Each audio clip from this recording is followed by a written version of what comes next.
ইউটিউবে চ্যানেল তো অনেকেরই আছে, কিন্তু নীল নাফিস এমন কি করলো যে মাত্র 25 দিনে 100K সাবস্ক্রাইবার এবং মাত্র 4 মাসে 175K সাবস্ক্রাইবার হলো।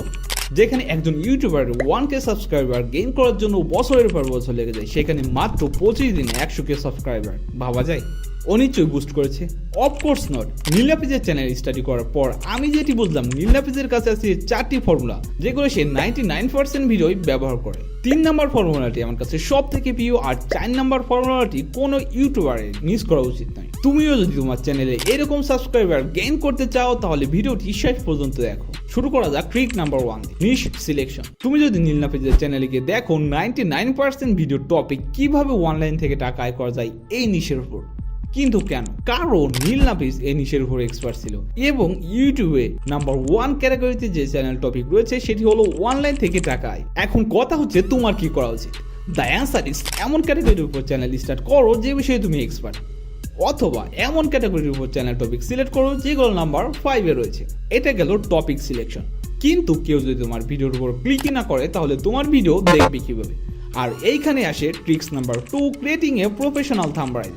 কথায় আছে, তোমার প্রোডাক্ট যতই ভালো হোক, তোমার প্রোডাক্টের প্যাকেট যদি খারাপ থাকে, তাহলে তোমার প্রোডাক্ট কেউ কিনবে না। তেমনি তোমার ভিডিও যতই ভালো হোক, থাম্বনেইল প্রফেশনাল না হলে তোমার ভিডিওটি কেউ দেখবে না। তুমি নীল নাফিসের চ্যানেল ভিজিট করে দেখবে সে প্রফেশনাল থাম্বনেইল ইউজ করেছে, কিন্তু একই ক্যাটাগরি। কিন্তু কেন?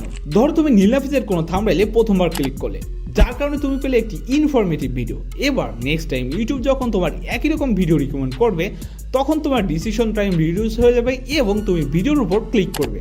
এখন প্রশ্ন হচ্ছে, এই অ্যাডভাইস তোমার চ্যানেলে কিভাবে অ্যাপ্লাই করবে? দ্য অ্যান্সার ইজ তোমার প্রতিটা থাম্বনেইলে কনসিস্টেন্সি মেনটেন করা উচিত।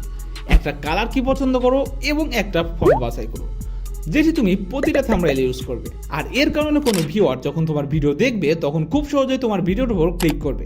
এটা হলো প্রফেশনাল থাম্বনেইল। কিন্তু তোমার ভিডিওর প্রথম 10 সেকেন্ড দেখার পর যদি স্কিপ করে দেয়, তাহলে তোমার অডিয়েন্স রিটেনশন কমে যাবে না? আর এইখানে আসে ট্রিক্স নাম্বার 3, স্টোরি টেলিং। যদি তুমি একজন ইউটিউবার হয়ে থাকো, তাহলে নিশ্চয় জানো প্রথম 20 থেকে 25 সেকেন্ডের ভিতর ভিউয়ারের অ্যাটেনশন গ্র্যাব করা কতটা ইম্পর্টেন্ট। যেখানে মোস্ট ইউটিউবার ফ্যান্সি ইন্ট্রো অথবা hi guys welcome to my channel দিয়ে শুরু করে, অন্যদিকে নীল নাফিস ভিডিওর প্রথমে সিনস অফ নিড বা ইম্পর্টেন্ট কোশ্চেন ক্রিয়েট করে এবং পরবর্তীতে গ্যারান্টি দেয় কেউ যদি তার ভিডিওটি দেখে, তাহলে সে এই কোশ্চেনের অ্যান্সারটি পেয়ে যাবে।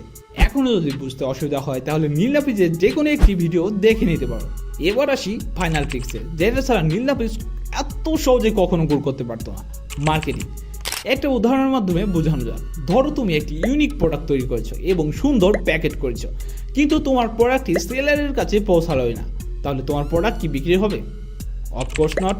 তেমনি তোমার ভিডিও যতই ভালো হোক, সেটি যদি ভিউয়ারের কাছে না পৌঁছায়, তাহলে সেটি কেউ দেখবে না। নীল নাফিস কিন্তু তার ভিডিও মার্কেটিং করেছিল। কিছুদিন আগে তার একটি পডকাস্ট ভাইরাল হয়েছিল, আর সেইখান থেকে তার ম্যাক্সিমাম সাবস্ক্রাইবার আসছে।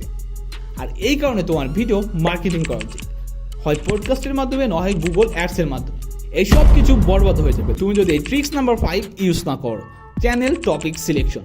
এই বিষয়ে জানার জন্য স্ক্রিনের ভিডিওর উপর ক্লিক করো, দেখা হবে সেইখানে।